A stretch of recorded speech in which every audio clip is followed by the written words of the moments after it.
Kami dari kelas 12 MIPA 3 akan membawakan materi tentang rambatan kalor. Sebelumnya, kami akan memperkenalkan diri terlebih dahulu. Perkenalkan, nama saya Niputulan Cantika Dewi, nomor absen 31. Perkenalkan, nama saya Kade Yuniswantini, nomor absen 18. Perkenalkan, nama saya Ningmandi Samarsinta, nomor absen 27. Saya Nilo Budiwan Jelaskari, nomor absen 23. Kalor adalah salah satu bentuk energi yang bisa berpindah dari benda dengan suhu yang lebih tinggi ke benda yang bersuhu lebih rendah jika keduanya dipertemukan atau bersentuhan. Dua benda yang memiliki suhu yang berbeda ketika dipertemukan maka akan muncul kalor yang mengalir atau berpindah. Kalor dilambangkan dengan Ki, memiliki satuan internasional J atau Joule.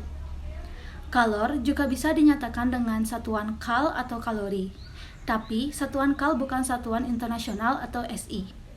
Satu kalori sendiri setara dengan 4,2 Joule, sedangkan 1 Joule setara dengan 0,24 kalori. Meskipun kalor bisa berpindah dari benda bersuhu tinggi ke benda bersuhu rendah, tapi tidak semua benda baik dalam menghantarkan panas. Benda-benda di sekitar kita digolongkan menjadi dua macam, yakni benda konduktor dan benda isolator. Benda yang bersifat konduktor bisa menghantarkan panas dengan baik. Contohnya seperti tembaga, besi, air, timah, dan aluminium. Sementara itu, benda yang menghantarkan panas dengan buruk disebut dengan isolator. Contoh benda isolator antara lain plastik, kain, kayu, karet, kertas, dan ban. Jika suhu suatu benda itu tinggi, maka kalor yang dikandungnya pun sangat besar. Sebaliknya, jika suatu benda rendah, maka kalornya pun sedikit.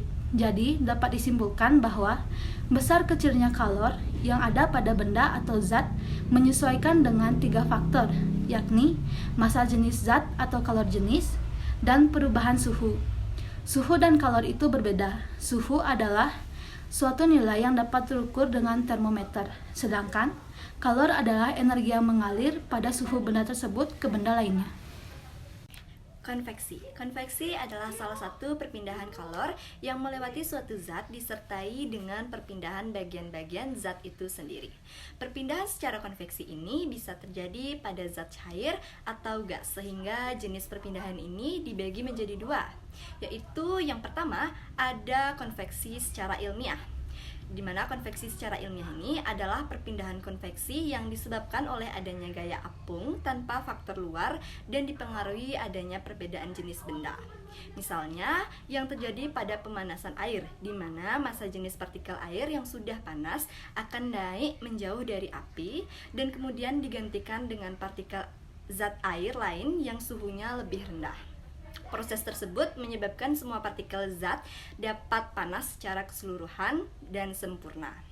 Yang kedua ada konveksi paksa, yaitu perpindahan konveksi yang terjadi karena ada pengaruh faktor luar seperti tekanan dan perpindahan kalor yang terjadi dengan cara paksa atau disengaja. Itu artinya panas kalor dipaksa untuk berpindah ke tempat yang dituju dengan bantuan faktor luar seperti tekanan. Misalnya yang terjadi pada kipas angin yang membawa udara dingin ke tempat yang panas. Contoh dari peristiwa konveksi adalah air yang dipanaskan, di mana zat partikel air yang panas itu akan naik dan digantikan oleh partikel air yang belum panas, sehingga air yang panas dapat merata menyeluruh. Selanjutnya adalah konduksi. Perpindahan kalor secara konduksi terjadi dengan melewati zat pelantara seperti logam tanpa disertai perpindahan partikel-partikel secara permanen di dalam zat itu sendiri. Nah, contohnya ketika memanaskan ujung logam, maka ujung logam lainnya pun juga ikut panas. Mengapa hal ini bisa terjadi? Karena adanya hantaran kalor dari suhu yang tinggi menuju suhu yang lebih rendah. Memanaskan ujung logam akan membuat partikel logam membuat getaran pada partikel lain yang terhubung dengannya. Nah, maka dari itu merupakan penyebab semua partikel logam akan bergetar meskipun hanya satu ujung logam yang dipanaskan. Karena hal inilah akan merangsang terjadinya perpindahan kalor. Dan selanjutnya adalah contoh peristiwa konduksi. Nah, jika kita menempelkan sebuah logam pada logam lain yang sudah panas, maka ujung logam tersebut yang kita pegang akan ikut memanas. Contohnya adalah kita memegang sebuah sendok yang ditempelkan ke sebuah panci yang memiliki bahan logam yang sudah panas, maka ujungnya ini akan ikut panas. Radiasi. Radiasi adalah perpindahan kalor yang tidak menggunakan zat perantara sama sekali. Radiasi tidak sama dengan konduksi dan konveksi dalam memindahkan kalor. Perpindahan kalor secara radiasi tidak selalu mengharuskan kedua benda untuk bertemu atau saling bersentuhan karena kalor tersebut dapat berpindah tanpa zat perantara. Itu artinya kalor akan dipancarkan ke semua arah oleh sumber panas dan kemudian mengalir ke semua arah yang bisa dituju.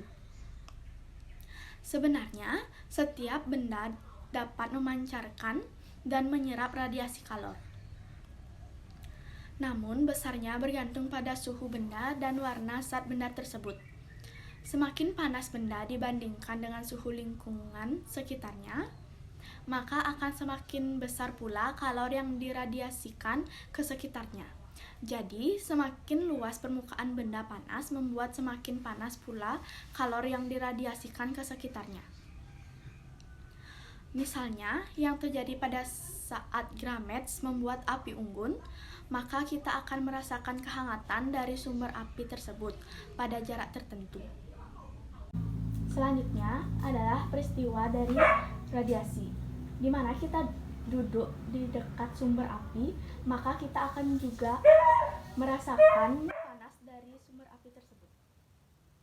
Sekian yang dapat kami sampaikan. Bila ada kesalahan, mohon dimaafkan. Kami tutup dengan Paramasanti.